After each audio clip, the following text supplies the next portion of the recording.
പാണഞ്ചേരി കർഷക കോൺഗ്രസ് മണ്ഡലം കമ്മിറ്റിയുടെ നേതൃത്വത്തിൽ കർഷക സഹായക ധർണ സംഘടിപ്പിച്ചു. കേന്ദ്ര സംസ്ഥാന സർക്കാരുകളുടെ കർഷകദ്രോഹ നടപടിയിൽ പ്രതിഷേധിച്ച് കർഷക കോൺഗ്രസ് മണ്ഡലം കമ്മിറ്റിയുടെ ആഭിമുഖ്യത്തിലാണ് സഹായക ധർണ സംഘടിപ്പിച്ചത്. പഞ്ചായത്ത് മെമ്പർ സുശീല രാജൻ സ്വാഗതം പറഞ്ഞ യോഗത്തിൽ മണ്ഡലം പ്രസിഡന്റ് കെ.എം. പൌലോസ് അധ്യക്ഷനായി.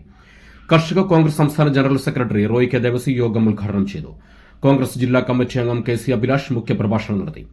ഓണക്കാലത്ത് നിത്യോപയോഗ സാധനങ്ങളുടെ വിലക്കയറ്റം തടയുക, ക്ഷേമ പെൻഷൻ കുടിശ്ശിക ഓണത്തിന് മുൻപായി വിതരണം ചെയ്യുക, വൈദ്യുതി താരിഫ് തട്ടിപ്പ് അവസാനിപ്പിക്കുക, സ്ത്രീ സുരക്ഷ ഉറപ്പുവരുത്തുക, എം.എൽ.എ. എ.കെ. രാജൻ വാക്കുപാലിക്കുക എന്നീ ആവശ്യങ്ങൾ ഉന്നയിച്ചുകൊണ്ടാണ് ധർണ നടത്തിയത്.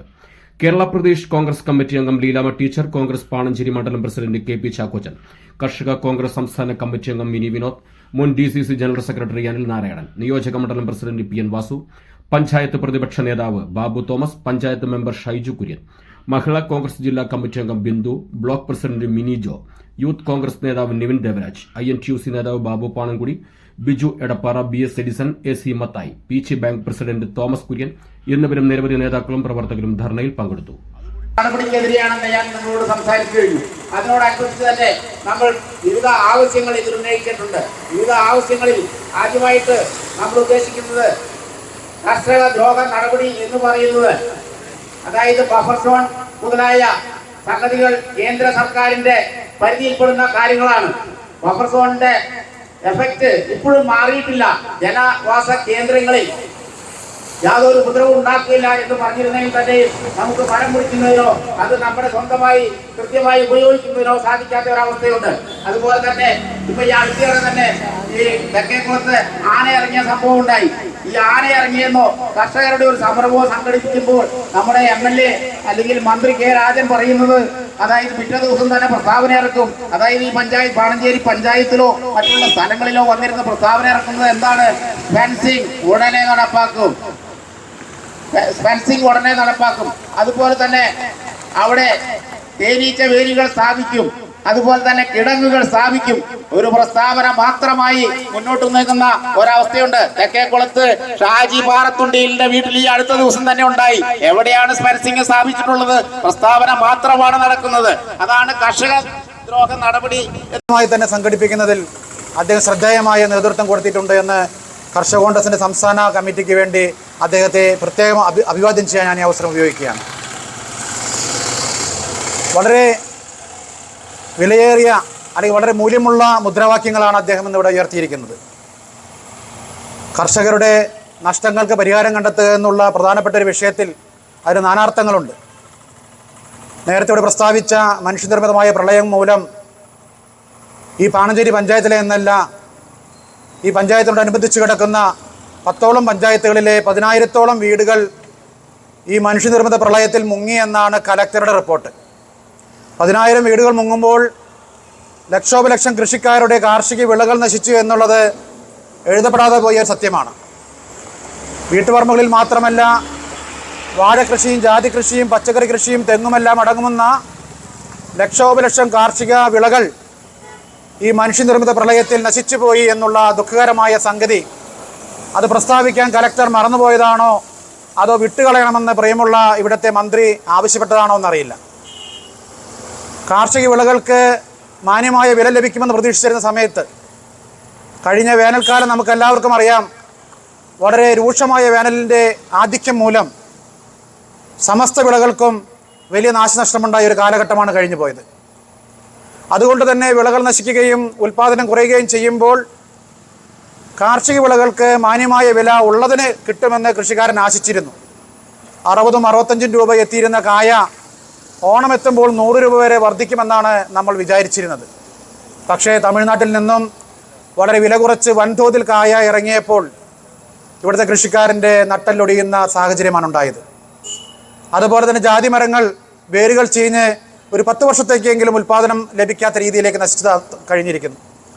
തെങ്ങ് പോലെയുള്ള വിളകൾ വേറെ ഒരു ദുഃഖ സത്യമാണ്. വളരെ കാലം വിലയില്ലാതിരുന്ന റബ്ബർ ഇപ്പോൾ വിലയുണ്ടെങ്കിലും കൃഷിക്കാരന് അത് പരിപാലിക്കുന്നതിൽ സാഹചര്യങ്ങൾ എതിരായിരുന്നതുകൊണ്ട് വളമില്ലാതെയും പരിചരണമില്ലാതെയും നശിച്ചുപോയ റബ്ബർ മരങ്ങൾ ഈ വിലവർദ്ധനൻ്റെ കാലഘട്ടത്തിൽ പോലും കൃഷിക്കാരനെ നോക്കി കൊഞ്ഞനം കുത്തുന്ന ദുഃഖകരമായ ഒരു കാലഘട്ടം. ഇത്തരത്തിലുള്ള പ്രശ്നങ്ങളെല്ലാം കൃഷിക്കാരൻ അതിജീവിക്കാൻ പരിശ്രമിക്കുമ്പോൾ സംസ്ഥാനം ഭരിക്കുന്ന സർക്കാർ കൃഷി വികസന വകുപ്പുകൾ, കൃഷി മന്ത്രി തുടങ്ങിയവരൊക്കെ ഇക്കാര്യത്തിൽ കുറ്റകരമായ നിശബ്ദത പാലിക്കുന്നു എന്നുള്ളതാണ് ഏറ്റവും ഖേദകരമായ കാര്യം. കാർഷിക ഉൽപ്പന്നങ്ങൾ നശിച്ചു കഴിഞ്ഞാൽ അത് വെള്ളപ്പൊക്കത്തിലായാലും അമിതമായ വേനലിലായാലും നശിച്ചു പോയാൽ കൃഷിക്കാരന് ഇൻഷുറൻസ് ഉണ്ടെങ്കിൽ അതിന് നഷ്ടപരിഹാരം കിട്ടും, അല്ലെങ്കിൽ അതിന് നഷ്ടപരിഹാരം ലഭിക്കില്ല എന്ന് പ്രഖ്യാപിക്കുന്ന ഒരു മന്ത്രി. പക്ഷെ നമുക്കറിയാം, ഇവിടെ കൃഷി ചെയ്യുന്ന എൻ്റെ മുമ്പിലിരിക്കുന്ന പ്രിയമുള്ള കോൺഗ്രസിൻ്റെ നേതാക്കന്മാർ ഒട്ടുമുക്കൽ പേരും കൃഷിയുമായി ബന്ധപ്പെട്ട് ജീവിക്കുന്നവരാണ്. ഇൻഷുറൻസ് ഉണ്ടെങ്കിൽ പോലും കൃത്യമായി അതിൻ്റെ വിഹിതം കിട്ടുന്നതിൽ, അതിൻ്റെ വില നിശ്ചയിച്ച് ആനുകൂല്യം കിട്ടുന്നതിൽ വർഷങ്ങളായി അതിൽ വലിയ പരാജയമാണ് സംഭവിച്ചുകൊണ്ടിരിക്കുന്നത്. ഇൻഷുറൻസ് കമ്പനികളെ വിളിച്ച് ഇക്കാര്യത്തിൽ ഒരു നടപടി വേണമെന്നാവശ്യപ്പെടാൻ പോലും ഇവിടുത്തെ കൃഷി വകുപ്പോ അല്ലെങ്കിൽ കൃഷി മന്ത്രിയോ തയ്യാറാകുന്നില്ല എന്നുള്ളതാണ് ഏറ്റവും ഖേദകരമായ ഒരു കാര്യം. അങ്ങനെ കൃഷിമേഖല അപ്പാടെ നശിച്ചിരിക്കുമ്പോൾ അതിന് ഇൻഷുറൻസ് ഇല്ലെങ്കിൽ ആനുകൂല്യം ലഭിക്കില്ല എന്ന് പറയുമ്പോൾ, ലക്ഷോപലക്ഷം കൃഷി നശിച്ചപ്പോൾ അങ്ങനെ ഇവിടുത്തെ മന്ത്രിയുടെ താല്പര്യപ്രകാരം അദ്ദേഹത്തിന് ഷട്ടർ പൊക്കി ഉദ്ഘാടനം ചെയ്യാൻ വേണ്ടി മാത്രം ഇത് വൈകിപ്പിക്കുകയും 72 ഇഞ്ചിന് മേലെ ഷട്ടർ തുറന്ന് ഇവിടെ മനഃപൂർവ്വമായ വെള്ളപ്പൊക്കം ഉണ്ടാകുമെന്ന് ഇവിടുത്തെ കൃഷിക്കാരൻ അറിയില്ലായിരുന്നു. അറിഞ്ഞിരുന്നെങ്കിൽ അവർ ഇൻഷുറൻസ് ചേർന്നേനെ. പിന്നെ മന്ത്രി ഷട്ടർ പോക്കാൻ വേണ്ടി വെള്ളപ്പൊക്കം ഉണ്ടാക്കിയപ്പോൾ അതിന് ഇൻഷുറൻസ് കിട്ടുമോ എന്നുള്ളത് ഇൻഷുറൻസ് നിയമത്തിലൊന്നും പറയുന്നില്ല. അങ്ങനെ ഒരു കാരണം കണ്ടെത്തി മന്ത്രിയുടെ അപാകത കൊണ്ടാണ് വെള്ളപ്പൊക്കം ഉണ്ടായത് എന്ന് പറഞ്ഞാൽ ഇൻഷുറൻസ് എങ്ങനെ ലഭിക്കാനാണ് എന്ന് അറിയില്ല. അപ്പോൾ ഇത്തരത്തിലൊരു പാക്കേജ് പ്രഖ്യാപിച്ചുകൊണ്ട് ഈ നാട്ടിലെ കൃഷിക്കാരന് അവൻ നേരിട്ട അവൻ്റേതല്ലാത്ത, പ്രകൃതിയുടേതല്ലാത്ത ഈ വൻ വീഴ്ചയ്ക്ക് നഷ്ടപരിഹാരം കൊടുക്കാനുള്ള സാമാന്യമായ മര്യാദ ഇവിടുത്തെ റവന്യൂ വകുപ്പ് മന്ത്രി, ഇവിടുത്തെ മന്ത്രിസഭയിലെ രണ്ടാമൻ എന്ന് പ്രഖ്യാപിച്ച് നടക്കുന്ന വ്യക്തി തയ്യാറാകണമെന്നാണ് പറയാനുള്ളത്. അദ്ദേഹം വയനാട്ടിലായിരുന്നു എന്ന് പറയുന്നു. വയനാട്ടിൽ നിന്ന് ഷട്ടർ പൊക്കാൻ വേണ്ടി അദ്ദേഹം ഇവിടെ വരുമെന്ന് പറഞ്ഞ് കാത്തിരുന്നാണ് ഈ ദുരന്തമുണ്ടായത് എന്ന് ഇവിടെ സ്പഷ്ടമായിരിക്കുക. പക്ഷെ അദ്ദേഹം വന്നത് ക്യാമ്പിലുള്ളവർക്ക് കിറ്റ് കൊടുത്ത് ഉദ്ഘാടനം ചെയ്യാൻ വേണ്ടി മാത്രമാണ്.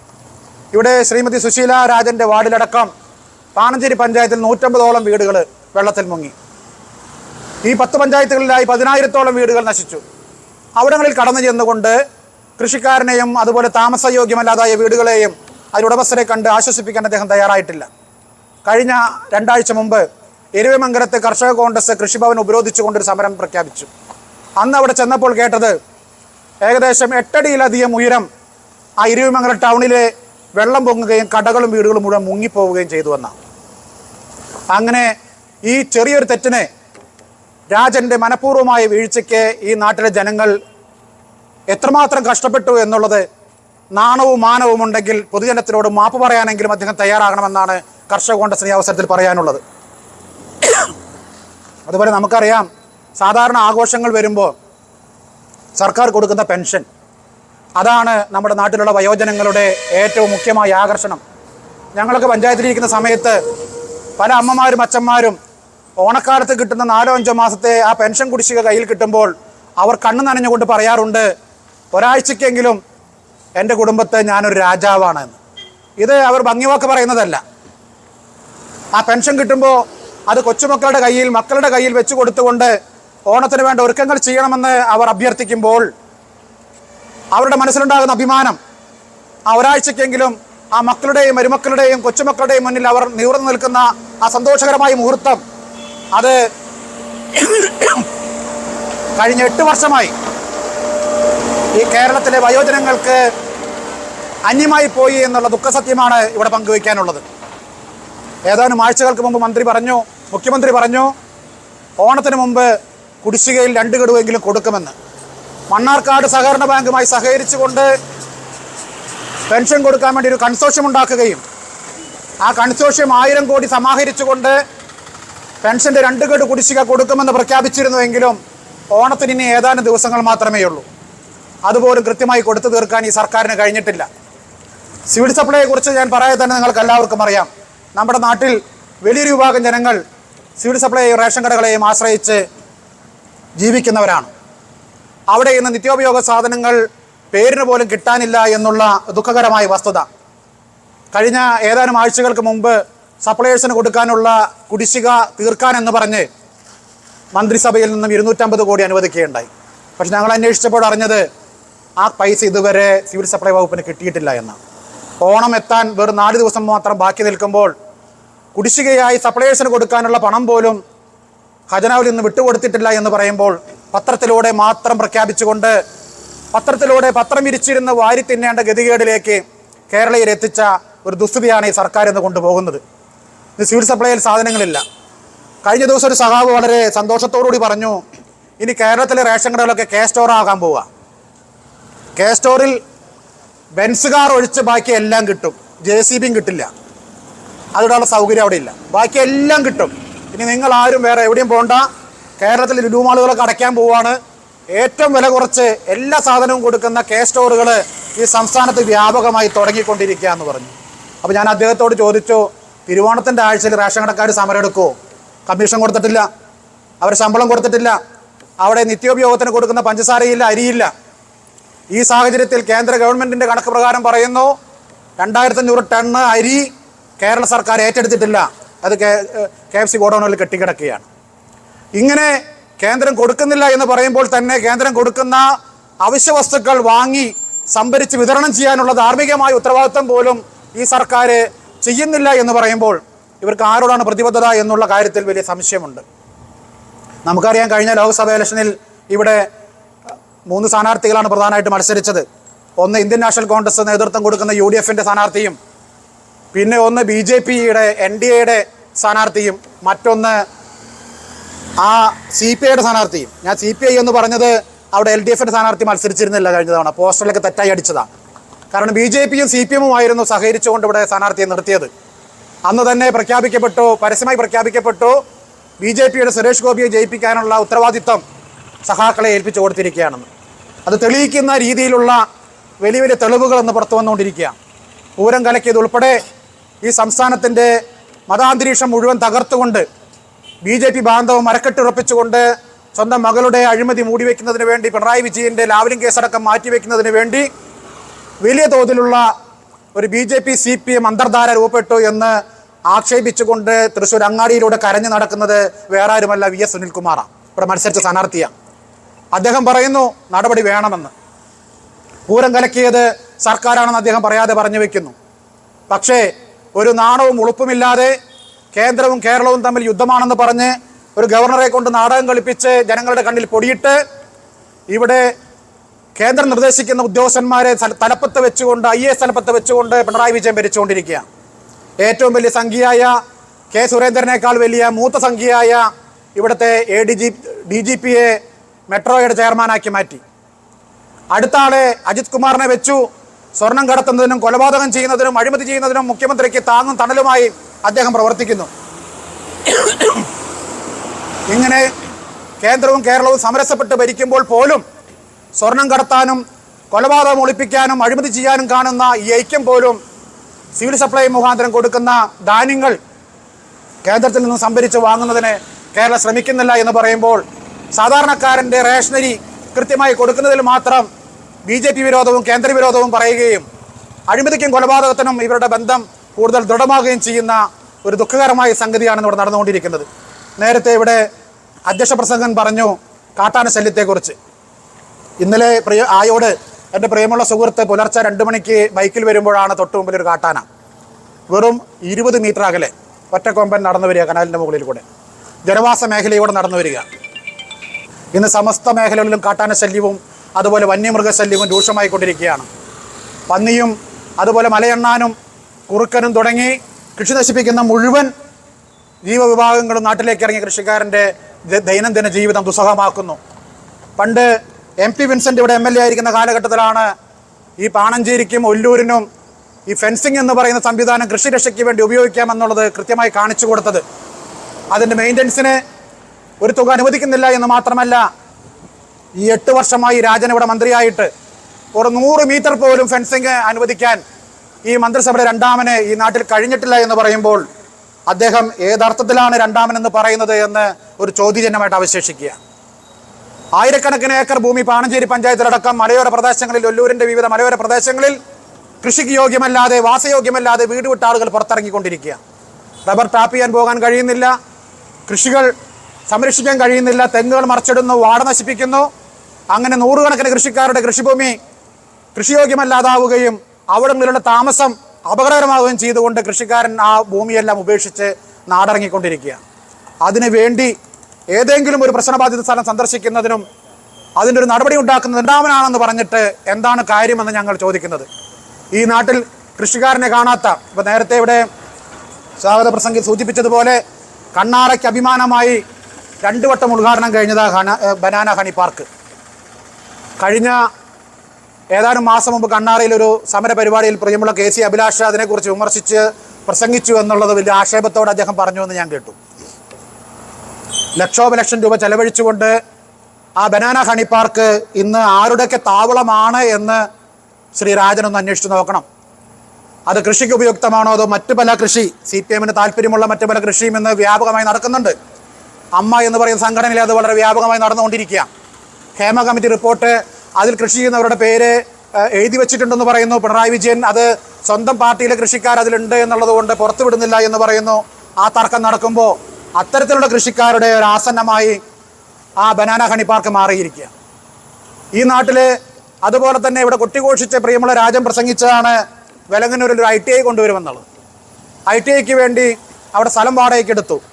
പക്ഷേ ഇന്നേ വരെ അവിടെ ഒരു ബോർഡ് വയ്ക്കുന്നതിനോ അതിനുവേണ്ടി ഒരു പേപ്പർ വർക്ക് നീക്കുന്നതിനോ ഈ നാടിന് ആവശ്യമായ ആ ഒരു വിദ്യാഭ്യാസ സ്ഥാപനം അവിടെ ആരംഭിക്കുന്നതിനോ അദ്ദേഹത്തിന് കഴിഞ്ഞിട്ടില്ല എന്നുള്ളത് എന്താണ് അർത്ഥമാക്കുന്നതെന്ന് ഞാൻ ചോദിക്കുക. UDF-ൻ്റെ ഭരണകാലത്ത് ചുവന്നമൺ ആസ്ഥാനമായി ഞങ്ങളുടെ അന്നത്തെ പഞ്ചായത്ത് ഭരണ സമിതി ശുപാർശ പ്രകാരം അനുവദിച്ച ഫയർ സ്റ്റേഷൻ ഇന്ന് ഇപ്പോൾ 8 വർഷം കഴിഞ്ഞു. അതിന് സ്ഥലം കൊടുക്കാൻ പറഞ്ഞ് ഫയർ സ്റ്റേഷൻ്റെ ഓഫീസിൽ നിന്നും പലവട്ടം കത്ത് കൊടുത്തു, MLA-ക്ക് കൊടുത്തു, പഞ്ചായത്ത് പ്രസിഡന്റിന് കൊടുത്തു. ഞങ്ങളൊക്കെ പലപ്പോഴും അതിന് സ്ഥലം ചൂണ്ടിക്കാണിച്ചു കൊടുത്തു. പക്ഷേ ഇന്നേ വരെ ആ ഫയർ സ്റ്റേഷൻ്റെ നിർമ്മാണവുമായി ബന്ധപ്പെട്ട് സ്ഥലം കണ്ടെത്താൻ പോലും ഈ രണ്ടാമന് കഴിഞ്ഞിട്ടില്ല, ഇവിടുത്തെ പഞ്ചായത്തിന് കഴിഞ്ഞിട്ടില്ല. പ്രിയമുള്ള MP Vincent Ollur Vyloppilli college പ്രഖ്യാപിക്കുകയും അത് സ്റ്റാർട്ട് ചെയ്യുകയും ചെയ്തു. അതിന് സ്ഥലം കണ്ടെത്താനോ അതിന് ബിൽഡിംഗ് പണിയാൻ അദ്ദേഹത്തിന് സാധിച്ചിട്ടില്ല.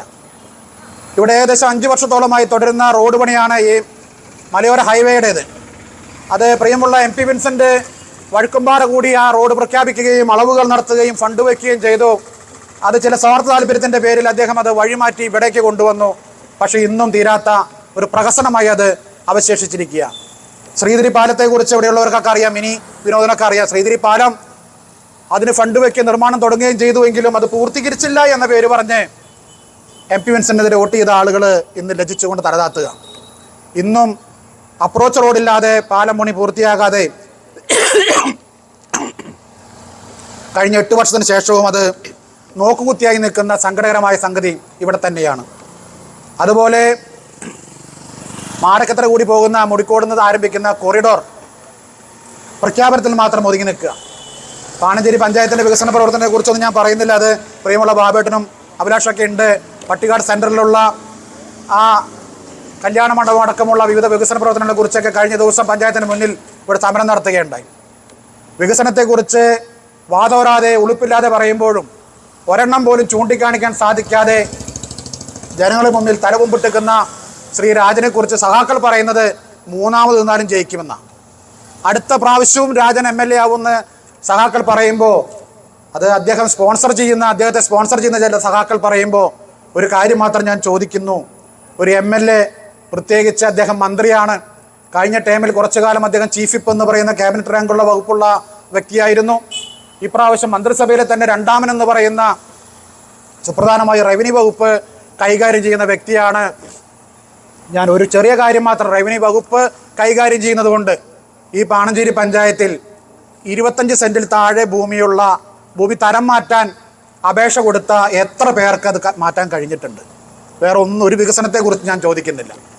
ഈ പഞ്ചായത്തിൽ 10,000-കണക്കിന് വരുന്ന പഴയ പാടശേഖരങ്ങൾ നികത്തി തുണ്ട് ഭൂമിയായി മാറിയപ്പോൾ അതിൽ വീട് വയ്ക്കാൻ വേണ്ടി അപേക്ഷ കൊടുത്തിട്ട് കഴിഞ്ഞ 6-7 വർഷമായി നടക്കുന്ന ഒരു ബാങ്ക് ലോൺ പോലും കിട്ടാതെ അവശത അനുഭവിക്കുന്ന 10,000-കണക്കിന് സാധാരണക്കാരൻ്റെ ഒരേ ഒരു ചോദ്യമാണ്, റവന്യൂ വകുപ്പ് ഭരിക്കുന്ന കേരളത്തിലെ രണ്ടാമൻ എന്തുകൊണ്ട് അവർക്ക് തരം മാറ്റി ആ ഭൂമി കൊടുക്കാൻ തയ്യാറാകുന്നില്ല? സർക്കാർ പ്രഖ്യാപിച്ച ഒരു നയമാണ്. ഇപ്പോൾ അദ്ദേഹം പറയുന്നു, 8 വർഷത്തിന് ശേഷം അദ്ദേഹം പറയുന്നു അത് കലക്ടർമാരുടെ നേതൃത്വത്തിൽ ഒരു അദാലത്ത് വയ്ക്കാൻ പോവുകയാണ്. മന്ത്രി വിചാരിച്ചിട്ട് കഴിയുന്നില്ല.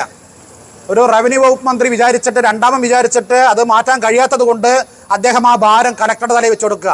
ഇദ്ദേഹത്തെ നന്നായി അദ്ദേഹം ചെയ്യുമെന്ന് മന്ത്രി വിശ്വസിക്കുന്നു എന്നുള്ളതുകൊണ്ട് ഇനി അതെങ്കിലും നടന്നാൽ മതി എന്നാണ് ഈ നാട്ടിലെ സാധാരണക്കാരൻ പറയുന്നത്. പക്ഷേ വൻകിട ഭൂവുടമസ്ഥരൊക്കെ 40 സെന്റ് 50 സെന്റ് 1 ഏക്കർ 2 ഏക്കർ ഉള്ളവരൊക്കെ കൃത്യമായി ഭൂമി നികത്തുന്നുണ്ട്, തരം മാറ്റുന്നുണ്ട്, പ്ലോട്ടുകളാക്കുന്നുണ്ട്, വിൽക്കുന്നുണ്ട്. അതിന് സ്പെഷ്യലായിട്ടുള്ള ഏജൻസികൾ നാട് നീളെ പ്രവർത്തിക്കുന്നുണ്ട്. അപ്പോൾ ഈ ഒരു ചെറിയ കാര്യത്തിൽ സാധാരണക്കാരനോടുള്ള അദ്ദേഹത്തിന് ആഭിമുഖ്യം എന്തുമാത്രമുണ്ട് എന്ന് വ്യക്തമാക്കാൻ വേണ്ടി ഞാൻ ഈ അവസരം ഉപയോഗിച്ചെന്ന് മാത്രം. ഇത്രമാത്രം ഒരു ഉപകാരമില്ലാത്ത, ജനങ്ങളെ സേവിക്കുന്നതിൽ തൽപരനല്ലാത്ത അദ്ദേഹം രണ്ടാമനായാലും മൂന്നാമനായാലും ഒരു MLAയുടെ വീറും വാശിയെങ്കിലും കാണിക്കാൻ ഇനിയുള്ള 2 കൊല്ലമെങ്കിലും തയ്യാറാകണമെന്ന് മാത്രം പറഞ്ഞുകൊണ്ട് കർഷകരോടുള്ള ഈ അവഗണന, പെൻഷൻകാരോടുള്ള ഈ അവഗണന, ഈ നാടിൻ്റെ വികസനത്തിൽ രാജ്യം കൊടുത്ത വാക്കുകൾ പാലിക്കാത്തതിലുള്ള പ്രതിഷേധം രേഖപ്പെടുത്തിക്കൊണ്ട് ഈ കർഷക കോൺഗ്രസിൻ്റെ സായാഹ്ന ധർണ ഉദ്ഘാടനം ചെയ്തതായിട്ട് പ്രഖ്യാപിക്കുന്നു. നന്ദി, നമസ്കാരം. ജയ് കർഷക കോൺഗ്രസ്, ജയ് നാഷണൽ കോൺഗ്രസ്. വെള്ളം കയറിയ വീടുകൾക്ക് നഷ്ടപരിഹാരം നൽകുന്നതുൾപ്പെടെയുള്ള കാര്യങ്ങൾ ചെയ്യുന്നതുമായി ബന്ധപ്പെട്ട് ഈ നിയോജകമണ്ഡലത്തിന്റെ MLA എന്ന നിലയ്ക്ക് കെ രാജൻ പറഞ്ഞ വാക്കുകളൊക്കെ പാലിക്കപ്പെടാതെ നടന്നു പോവുകയാണ്. ഏറ്റവും പ്രധാനപ്പെട്ട ഒരു കാര്യമെന്ന് പറയുന്നത് വെള്ളം കയറിയ വീടുകൾക്കും കൃഷി നശിച്ച കർഷകർക്കും കച്ചവട സ്ഥാപനങ്ങൾക്കും ഓഗസ്റ്റ് 31-ാം തീയതിക്കകം നഷ്ടപരിഹാരം നൽകാമെന്ന് പറഞ്ഞ MLA, ആ MLAക്ക് ആ വാക്ക് പാലിക്കാൻ എന്തുകൊണ്ട് കഴിഞ്ഞില്ല എന്നുള്ളതാണ് ഈ സമരത്തിൽ കർഷക കോൺഗ്രസ് മുന്നോട്ട് വയ്ക്കുന്ന പ്രധാനപ്പെട്ട ഒരു വസ്തുത. കെ രാജൻ ഉല്ലൂരിനെ സംബന്ധിച്ച് MLA ആണെങ്കിൽ ഒരു മന്ത്രി നമ്മുടെ നിയോജകമണ്ഡലത്തിന് റവന്യൂ മന്ത്രിയെ ലഭിക്കുമ്പോൾ ആ മന്ത്രിക്ക് എന്തെല്ലാം ചെയ്യാൻ കഴിയും എന്നുള്ളതിനെ കുറിച്ച് ഏറ്റവും കൂടുതൽ അറിഞ്ഞിരിക്കുന്ന ആളുകളാണ് ഞാനും നിങ്ങളും ഉൾപ്പെടെയുള്ള ആളുകൾ.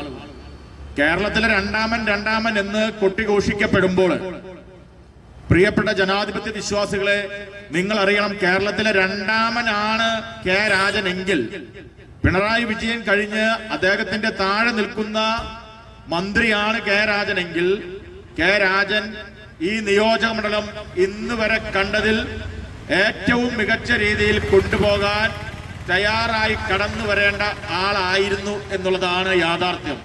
കാരണം ഒല്ലൂരിന്റെ MLA റവന്യൂ മന്ത്രിയായി ചരിത്രത്തിലേക്ക് കടന്നു വരുമ്പോൾ നമ്മളൊക്കെ പ്രതീക്ഷിക്കുന്നത് അങ്ങനെയാണ്. ഭരിക്കുന്ന സർക്കാരിൽ രണ്ടാമനായ ഒരു മന്ത്രി കടന്നു വരുമ്പോൾ ആ നിയോജകമണ്ഡലത്തില് പറഞ്ഞ കാര്യങ്ങൾ പാലിക്കപ്പെടും എന്നുള്ളതാണ് ഞാനും നിങ്ങളുമൊക്കെ സ്വപ്നം കണ്ടത്. പക്ഷെ എന്താ സംഭവിച്ചത്? 2016 MLA ആയി വന്നപ്പോൾ പറഞ്ഞ പ്രഖ്യാപനങ്ങൾ പോലും നടപ്പിലാക്കാൻ കഴിയാതെ നമ്മുടെ മുമ്പിലൂടെ കടന്നു പോകുന്ന ഈ റോഡ് ഉൾപ്പെടെ തൊട്ടപ്പുറത്ത് കണ്ണാറയിൽ നിന്നും നടത്തറയിലേക്ക് കടന്നു പോകുന്ന റോഡിന്, പൂച്ചട്ടി വഴി മൂർക്കനിക്കര വഴി കടന്നു പോകുന്ന റോഡിന് 49 കോടി രൂപ അനുവദിച്ചിട്ട് 2016 ആദ്യത്തെ പാർലമെന്റ് സമ്മേളനം കഴിഞ്ഞ് ബഡ്ജറ്റ് അവതരിപ്പിച്ചപ്പോൾ ആ ബഡ്ജറ്റിൽ വെച്ചതാണ് 49 കോടി രൂപ. പക്ഷെ ആ പദ്ധതി പോലും റെഡിയാക്കുവാൻ അല്ലെങ്കിൽ തുടങ്ങി വെക്കുവാൻ പോലും MLA കെ രാജന് കഴിഞ്ഞിട്ടില്ല എന്നുള്ളതാണ് യഥാർത്ഥ വസ്തുത. ഇന്ന കാലഘട്ടത്തില് 4 രൂപ 25 പൈസയ്ക്ക് ഒരു യൂണിറ്റ് വൈദ്യുതി വാങ്ങുന്നതിന് 25 വർഷത്തേക്ക് കരാറുണ്ടാക്കി. 25 വർഷത്തേക്ക് നമുക്ക് ഒരു യൂണിറ്റ് വൈദ്യുതി വാങ്ങുന്നതിന് 4 രൂപ 25 പൈസ മാത്രമാണ് ഉമ്മൻചാണ്ടി അധികാരത്തിൽ നിന്നും പോകുമ്പോൾ ഉണ്ടാക്കിയ കരാറ് പ്രകാരം നിലനിന്നിരുന്നത്. ഈ ഗവൺമെന്റ് അധികാരത്തിൽ വന്ന് 6 മാസം പിന്നിട്ടപ്പോൾ ആ കരാറ് അഴിമതിയാണെന്ന് പറഞ്ഞ് 4 രൂപ 25 പൈസയ്ക്ക് 4 രൂപ 25 പൈസയ്ക്ക് നമുക്ക് ലഭിച്ചുകൊണ്ടിരുന്ന വൈദ്യുതിക്ക് ആ കരാർ റദ്ദാക്കി 8 രൂപ മുതൽ ഒരു യൂണിറ്റിന് 12 രൂപ വരെ വരുന്ന തരത്തിലേക്ക് വൈദ്യുതിയുടെ ചാർജ് വർദ്ധിപ്പിച്ചു. ചാർജ് വർദ്ധിപ്പിച്ചപ്പോൾ എന്താ സംഭവിച്ചത്? നമ്മൾ കണ്ടതാ. ഉമ്മൻചാണ്ടി ഗവൺമെന്റ് കേരളത്തിൽ അധികാരത്തിൽ ഉണ്ടായിരുന്ന കാലത്ത് 1083 കോടി രൂപ കടമുണ്ടായിരുന്നത് ഇന്ന് വൈദ്യുതി വകുപ്പിന് 45,000 കോടി രൂപ കടത്തിലേക്ക് എത്തുന്ന സാഹചര്യമുണ്ടായി. 4 രൂപ 25 പൈസയ്ക്ക് നമുക്ക് ഒരു യൂണിറ്റ് വൈദ്യുതി ലഭിച്ചത് 8 രൂപയ്ക്കും 12 രൂപയ്ക്കും വാങ്ങുന്ന സാഹചര്യം കടന്നു വന്നപ്പോൾ പ്രതിദിനം 20 കോടി രൂപയുടെ നഷ്ടം കേരളത്തിലെ സർക്കാരിന് ഉണ്ടാകുന്ന സാഹചര്യം ഉണ്ടാക്കിക്കൊണ്ട് ഒരു ഗവൺമെന്റ് മുന്നോട്ട് പോകുമ്പോൾ ആ നഷ്ടം നികത്താൻ വേണ്ടി നമ്മുടെയൊക്കെ സാധാരണക്കാരനായ ആളുകളുടെ മുകളിൽ അത് താരിഫ് ചാർജായി ഉൾപ്പെടുത്തിക്കൊണ്ട് നമ്മളിൽ നിന്നും കരസ്ഥമാക്കാൻ തീരുമാനമെടുത്ത് ഒരു ഗവൺമെന്റ് മുന്നോട്ട് പോവുകയാണ്. കൂടുതൽ പ്രാദേശിക വാർത്തകൾക്ക് പാണഞ്ചേരി അപ്ഡേഷൻ സന്ദർശിക്കുക.